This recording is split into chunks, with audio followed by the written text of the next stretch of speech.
Hail to the king, baby. Welcome to the Scream Kingdom. I'm Scream King Tom. Indie Horror's Kato Kalin. I got some indie horror news for your ear hole and a lot of updates on shit. So let's kick it off right away. Writer-director Jim Towns, the guy who did House of Bad with the amazing Sadie Katz. And the upcoming 13 Girls, which I really want to see. It's got a new movie that's commencing production, State of Desolation. It's kind of a character drama with the, this dystopian wasteland of the future. Kind of a zombie apocalypse thing, maybe, who knows. But it should be a nice character study, and it's going to start filming in summer of 2014 here in the San Pedro, Los Angeles area. And Jim Towns has done some really cool stuff, and House of Bad, like I said, is great. 13 Girls, I can't wait to see. This has got Jamie Bernadette in it, who was in Real Evil, Bunnyman Massacre, Mile Marker 7, and Axeman, which it should be a kind of a cool project. I can't wait to see it. Jim Towns does good stuff, and supposedly there's going to be some behind-the-scenes photos coming up on social media this week, so definitely check that out.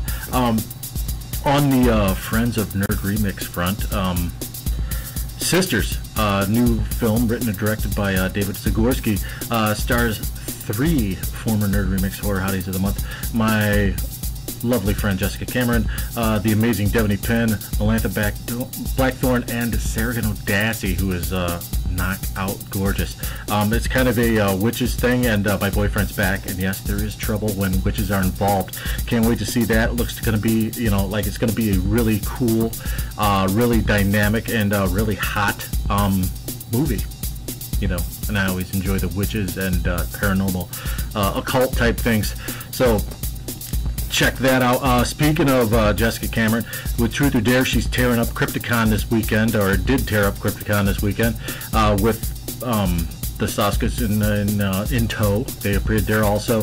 The amazing Tristan Risk, who is one of the sexiest women on the planet. And speaking of a film that I saw at Horror Hound Weekend, because I was on the selection committee and what else, in Cincinnati a couple months ago, Call Girl.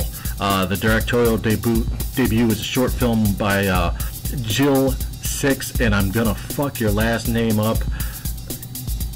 I'm not even gonna, as somebody whose last name has been butchered millions of times, I'm not gonna butcher yours. I'll just call you Jill Six right now. Written by Eric Havens, and it stars Lawrence Harvey, the really creepy guy from the Human Centipede 2 and the upcoming Human Centipede 3, and like I said, one of the sexiest women on the planet, Tristan Risk. I got to view it in screener form and on the big screen at Horror Hound. I did not bump into Jill so I could introduce myself, but hey, I was there. But anyway, a really cool, really engaging, really twisted take on the old Craigslist set up the internet romance and murder the girl type of thing. Don't want to give it away because I definitely want people to see this, but kind of a cool twist on that. Really well done film that has a really visceral impact and a really kind of blackly comic tone to it, and as a directorial debut, this is good shit, and I can't wait to see what Jill Six comes up with next. So that being said, I'm going to roll right into speaking of Horror Hound Cincinnati. As I was tooling through, we screened a few episodes of In Fear Of, the brilliant web series from Scott Perry and numerous directors. That the season 1 was really great. Season 2 is being rolled out June 13th, Friday the 13th, on Vimeo on demand. We screened a few episodes at Horror Hound Cincinnati a couple months ago, and ran into Scott Perry there. See, I had got my late grandma was a big fan of Haunted House, that movie, and I grabbed a mini poster for the sequel, and I had it rolled. I was using it as a microphone, and Scott Perry wiped his ass with it. I was planning on my dead grandma's gravestone, and Scott Perry wiped his ass with it. No, I'm joking. My grandma has been dead for a while, and she was not a fan of any of the Haunted House movies or scary movies or anything like that. But yeah, Scott did wipe his ass with a poster. I have a new interview with Scott. We get in depth on a lot of things, a lot of the actors involved within Fear of Season 2, and what can we expect from the first part of it and the second part of it. And there is no ass wiping in this this interview. So stay tuned for that, and we'll see you next time on the Scream Kingdom. I'm Scream King Tom, and visit our generous sponsors, horrormerch.com, where you can find hundreds of horror-themed novelties, clothing items, and collectibles. horrormerch.com. Visit them and buy a bunch of stuff. It's quality stuff. I own a lot of it, and it's great quality material. So horrormerch.com, and definitely check out Call Girl, Truth or Dare whenever you see it at a festival near you. And rock the ladies in horror. Stay tuned for the Scott Perry interview. Thanks. Okay, live via Skype, but by the time you'll hear this, it'll be recorded. I have writer, director extraordinaire, Scott Perry. Scott, how are you? I am doing good, Thomas. How are you? Fine. Welcome to the Scream Kingdom. Thank you. I am honored. So I ran into you at Horror Hound, and you had a good reception with Fear of Season 2 there. What's next for Fear of? Well, I was really happy to go to Horror Hound. It was my first time going, and it was a really good experience. I think it's probably one of the best, if not the best run festivals or conventions that I've been to. Really great atmosphere, really great vibe. The time to kill screening was an event unto itself. That was insane. Yeah, it was. Anyway, in Fear of, we played 3 episodes there. We had a great we had a great reception of all of them. And right now we're getting ready to launch the new season, which we're starting. We bunched it up in half, so we're kind of doing it like Walking Dead in a way, where we're going to play the first half in a block of episodes. We're going to be launching it on Vimeo on demand. So, it's your typical on-demand service. It's a little different with Vimeo because, it's a great service. It's very similar like YouTube on demand. It's just, you get to purchase the episodes you want. It's going to be just $1 to run for a week, $2 to buy, and we're going to have a package for the entire season. But we have the first half episodes, the first 7, ready to go. And, we're going to launch 3 immediately on Friday, June 13th with Gerontophobia, Fear of Aging, starring Susie Lorraine, Toxophobia, Fear of Being Poisoned, directed by Thomas Norman, starring Kelly Rilligo Manouche, and Dysmorphophobia, Fear of Deformity, starring Heather Drew. So we launched those on the 13th. We have 4 additional episodes for the first half throughout June and July. And then we return with the second half episodes in September, leading to the season finale, which will be on Halloween night. Outstanding. Launching on Friday the 13th. That's cool. And I've seen the first few episodes, so, I could attest to their quality. Yes, anybody who, we've been kind of pimping the first season for the last year and a half since they've been out. And, it's great that people are discovering them for the first time or they're looking at them again. But, I always tell people, as much as they like the first season, this season absolutely blows it completely out of the water. I think we definitely raised the bar on a lot of things with it. And, if anybody is a fan of just Tales from the Crypt, Twilight Zone, Tales from the Dark Side, that was what we were hoping to do with this series. And I believe we succeeded admirably with it. And, I hope on June 13th, Vimeo On Demand, people will be able to sit down, watch it, and enjoy them. Well, one thing I noticed from the differences between the first season and the second season was you seemed to found you and the people you work with, which you have a fantastic group of people, including behind-the-scenes people and actors and actresses and everything else. It seems that you've found your footing a little more as far as episodic, content, as opposed to just a bunch of short films. It actually feels like things tie together a little more. Things are a little more cohesive in the second season. Well, it's more episodic in the fact that there's more of a narrative to them. I think the first season was more experimental, where we had a lot of films where the visuals kind of dictated where the story went. All the episodes, the one exception of season 1, I would say, would probably be Monophobia, because that had a narrative with it.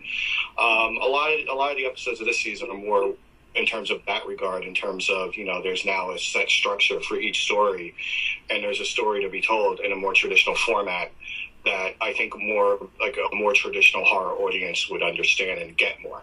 And I also wanted to make sure that each episode was different, and I think, having looked at them all so far, we're not fully done with all of them yet, but I've seen all of them to a point where I know where we stand with them. I believe that each one is different, and there'll be something for everybody with it, and those are pretty much the main rules that we had setting the season in stone. I think as far as your choice of actors and actresses in this season, that you really upped the ante a little bit. You brought people over from last season, and then you're working with people like Susie Lorraine and Susan Adrianson and Kaylee Williams again, and things of that nature. I mean, it really lends more of a almost a theatrical feel to things. Well, yeah, I mean, Susie, of course, was in the first season as well, and having her aboard for 2 seasons, Susie Lorraine has been a great help with the series. She, Susie helped in getting Fear of Insanity together. Fear of Aging was written for Susie. And, we had something where we had an episode planned, but something went down and I had to remove it. And we had an extra spot. And I talked to Susie about it. She's like, well, what do you want to fill it with? And she's like, well, I have this great friend, Rachel, who's a terrific actress, and you should definitely work with her in an episode. She would love it. And Rachel wanted to do something about Fear of Insanity. And I came up with the idea that night, playing on her Playboy past and everything like that. And, being able to work with her on that, I learned a lot more about improv comedy. So that was good. Susan Anderson, I've been wanting to work with for a while. I haven't worked with her yet on a directing standpoint. I hope to someday. That was a very tough performance for her because she lost her mom recently, and I think a lot of the demons that she was fighting came out in Fear of Blindness. And she won an award at Horror Hound, and rightfully so. Yeah, it was fantastic.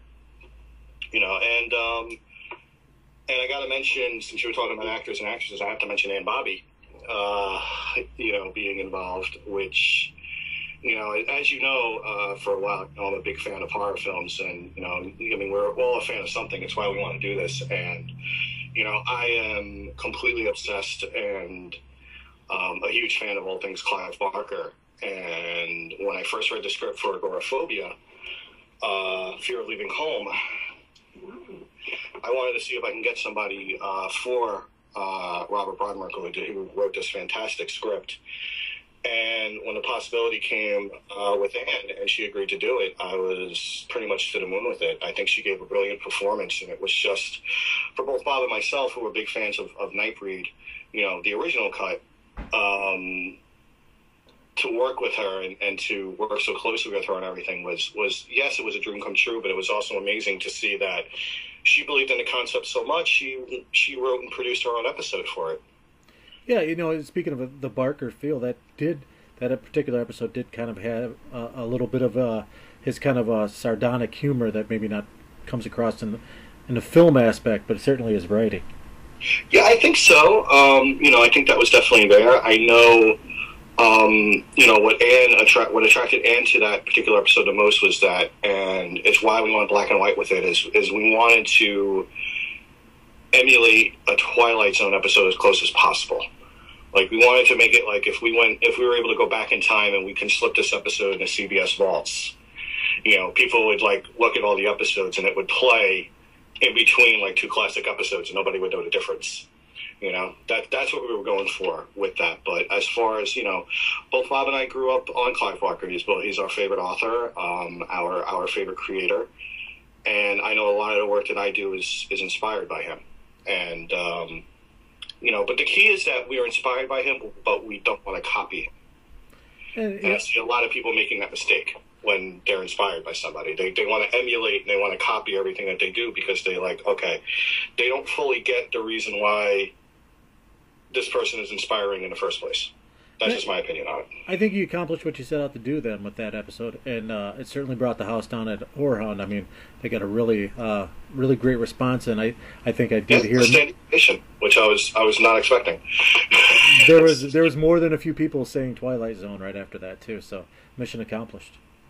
Yes, I appreciate that, and thank you. I mean, and all credit goes to Bob on it. He wrote a fantastic episode. He directed a fantastic episode. Working with Anne on it was great. And Anne brought a lot of people on the crew from Agoraphobia for her own episode, Disposophobia, which is about hoarder syndrome. And, she recently played that episode at a drive-in film festival in So it actually played in a drive-in theater. Outstanding. Yeah, which I'm like, I still can't believe it. I'm like, wait, an Fear of episode played at a drive-in? That's awesome. Yeah.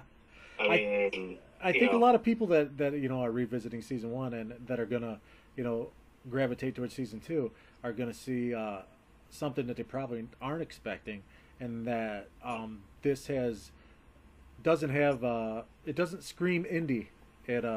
It looks like it could easily air on cable TV as far as production values and everything else.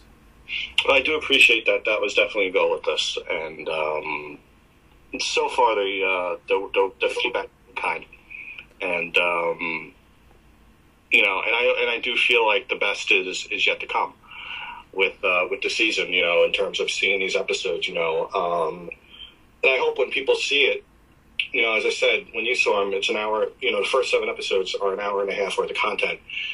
That's only half of what we've.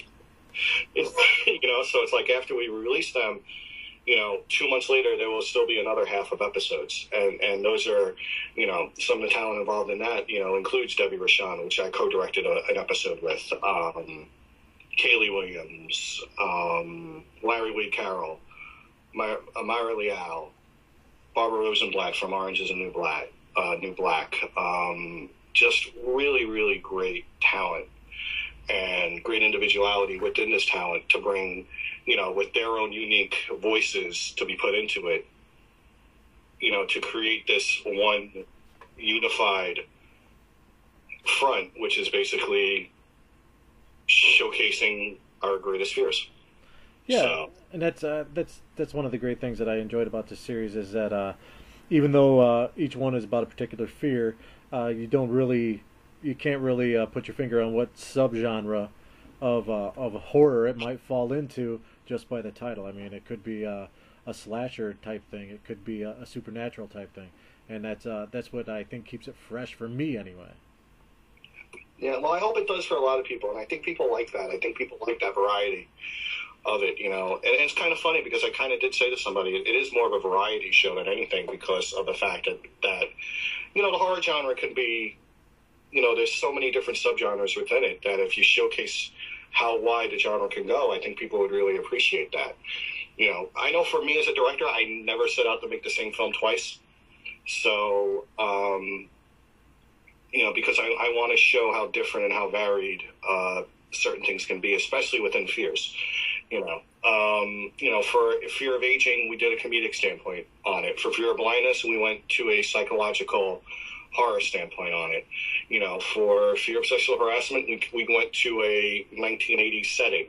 And for Glossophobia, speaking in public, we made a zombie film. So, well, like how do you make speaking in public a zombie film? But you'll have to see to find out. Earlier, you had mentioned Tales from the Crypt, and I just recently have been rewatching those. I just got all of them on DVD. And one thing I noticed about that is a lot of them fall into the same category as far as the jilted lover and some kind of revenge thing going on. And you've definitely avoided that pratfall from what I saw season 1 and from what I've seen of season 2. There's no repeats.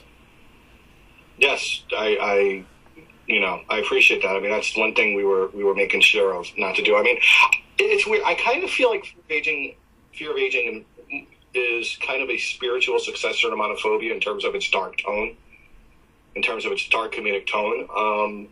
But I know for Glossophobia, which I did with Debbie, we wanted to make sure that we did not remake Monophobia. We wanted to do something completely different with the same crew and the same people. And that was very important to us, that we wanted to show that variety. And with Tales from the Crypt, that was my favorite series growing up.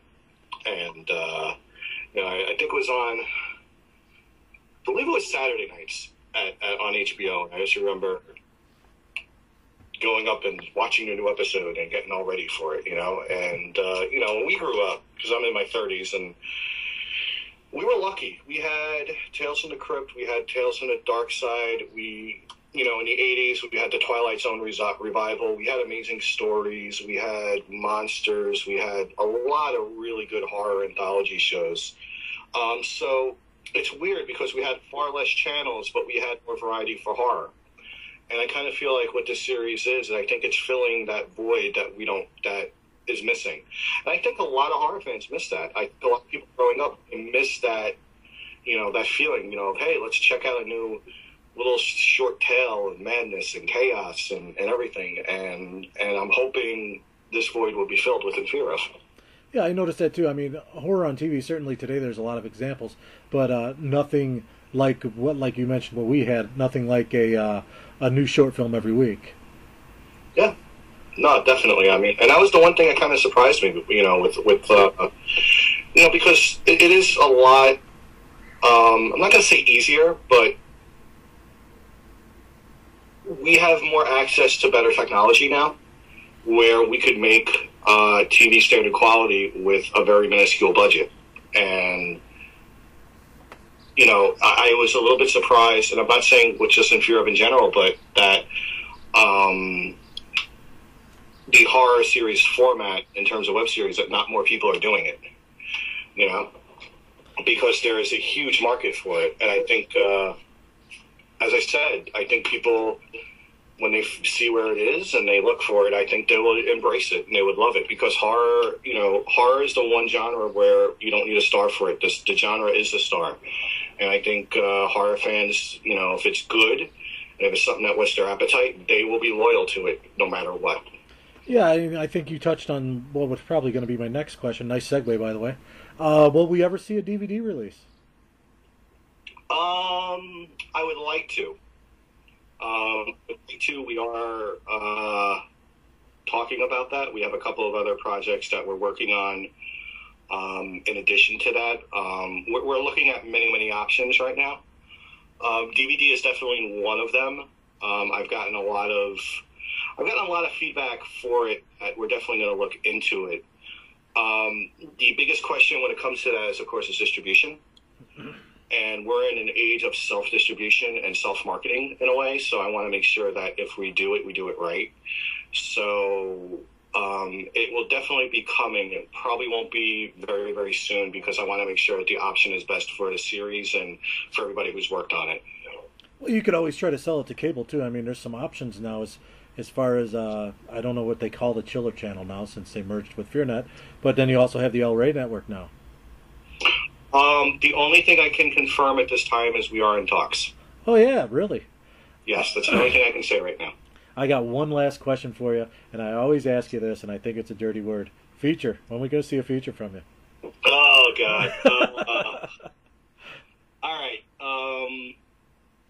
I'm going to say this on here. Okay. Because I kind of can. I am... we are talking about future seasons of Infero, of course. And the one thing that I've decided is, I directed, out of the 20 episodes we've done, I have directed 8 and I co-directed 1. So I've pretty much been directly involved in terms of directing about half of them, editing 3/4 of them. For future seasons, I'm mainly going to be I'm mainly just going to be a producer. Where I'm just going to have other filmmakers come up with episode ideas and, just basically give them the show and have them run their own episodes and see what we can do with it. In the meantime, I'm going to be working on some projects of my own, and one of them is a feature. So, I'm doing a short film very soon, which is a dark drama piece, which you saw the teaser for, Once When I Was Dead, which, I'm going to be working with Kaylee Williams again. I'm going to be working for the first time with Tiffany Shepis, which I can't wait for. Also going to be working with Gabrielle Stone, the daughter of Dee Wallace, who is a absolutely fantastic actress. I'm going to tell you right now, Tom, you're going to be hearing a lot about her within the next 5 years. I think she's definitely going to be rising up, and I think she's going to be a star to watch in the next 5 years. I think she's going to be doing some really, really big projects. So I'm really, really happy that she's able, that she's aboard on this. But after we do that, we are going to be doing a feature. We're just looking for funding on it. Hoping to shoot it next year. And it's all set. I pretty much have cast already for it. And it's going to be called Open Wounds. It's a supernatural, it's an old style supernatural horror film in a way. And I've already gotten Debbie Rashan Larry Wade Carroll and Grace Powell committed to it. So outstanding. You know, if it's got Debbie in it, I'm going to watch it. So yes, yeah, it all depends on funding right now, but it's definitely happening, and I'm excited for it because I'm entering areas I haven't really entered before. So the whole experience has been fascinating. It's been rewarding. It's been fascinating. It's hard to believe where this little series has gone in 2 years because it was only it's a little over 2 years ago we first shot Monophobia, and it was just 5 people. It was Debbie, David, myself, and 2 others in the crew, and it's kind of where it's escalated from in 2 years' time is great. And I can only imagine if we keep up with it where it's going to be 5 years from now. I firmly believe this is going to be the type of series where, give it some time. I think the word of mouth, I think it's just going to spread little by little. And, I really think if you're really looking for a great horror series and you're looking for original stories, but, with that bit of nostalgia of watching Tales from the Crypt, I think this is perfect for you. And I think as a horror fan, you will absolutely love In Fear of. Outstanding. It debuts June 13th on Vimeo On Demand, then, right? Yes, Vimeo On Demand. And for any further information, you can check out our Facebook page at facebook.com/infearof and our official website at infearoftheseries.com. Well, Scott, it's always a pleasure, and we're going to be looking for that feature. And at least with an audio interview, there's no bizarre tongue gestures or ass wiping of posters. Well, you know my feeling about I wear my heart on my sleeve a lot. Sometimes it gets me into trouble, sometimes it doesn't. But you know what? I'm very passionate at what I do, and I firmly believe in what I do. So I sometimes you do, I'm learning. Sometimes you do need a little bit of a filter on some things. So when it comes to you, Tom, there will never be a filter. That was my single. It was probably my best video interview I've ever done at the convention. Before that, I mean, you topped D. Wallace Stone, who made my video interview into a commercial for a self-help book. So you topped that. Well, but this is how it segues, because it's like, okay, I just stopped. You sent me, okay, you interviewed D. Wallace, I stopped it, and the next project I'm working with her daughter on. Hey, absolutely. I saw her in something. I can't remember what it is now. But Speaking of evil. You are correct. All right. Well, have a nice evening, and anytime you want to come back on the Scream Kingdom, we'll be there for you. And June 13th on Vimeo On Demand, In Fear Of. All right. Thank you very much, Tom. Be good.